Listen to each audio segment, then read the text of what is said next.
समय की बात है। सुंदरपुर नाम के गांव में एक किसान रहता था। नाम था भोलू। मेहनती तो था, पर उसकी एक बुरी आदत थी, लालच।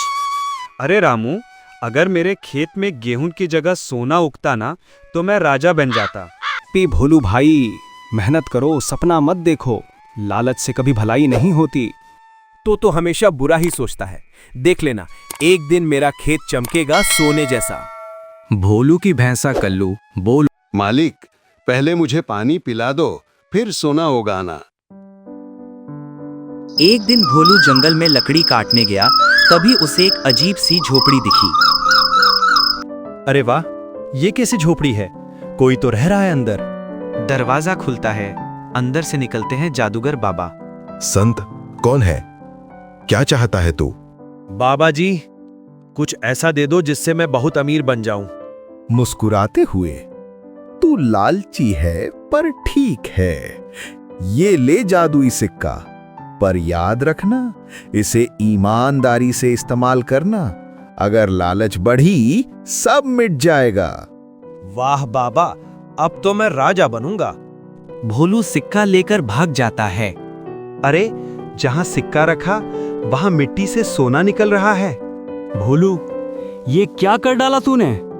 अब मैं गांव का सबसे अमीर आदमी हूं। अब मुझे कोई नहीं रोक सकता। शांत मलिक, बाबा ने कुछ कहा था ना, लालच मत करना। चुप रह भैंसे, अब मैं महल बनाऊंगा, गाड़ी लूंगा, और तू सोने की घंटी पहनेगा। भोलू अब बड़े कपड़ों में रेशमी कुर्ता पहने पैसे उड़ा रहा है। भोलू जी, मेरे पास एक जादुई बोरी है जिसमें आपका सोना दुगना हो जाएगा। सच में? कितने की है? बस ये जादुई सिक्का मुझे दो और बोरी तुम्हारी। लो, ले जाओ, मुझे तो दुगना सोना चाहिए। सेठ सिक्का लेकर गायब हो जाता है। भोलू, तूने धोखा खा लिया। वो सेठ ठग था। क्या? मेरा सिक्का, मेरा सोना सब गया? भोलू दौड़ता हुआ बाबा की झोपड़ी पर पहुंचता है, रोते हुए, बाबा जी, मेरा सब चला गया, मुझे माफ कर दो। कठोर अवस्था में मैंने कहा था, लालच मत करना। अब देख, लालच का अंजाम क्या होता है। भोलू के खेत में सब सूख जाता है और घर भी टूट जाता है। मैं समझ गया बाबा, अब कभी लालच नहीं करूंगा, मेहनत करूंगा, सच्चाई से जीऊंगा। भोलू ने फिर से मेहनत शुरू की। उसका खेत पहले जैसा हरा भरा हो गया। पापा, अब सोना नहीं चाहिए।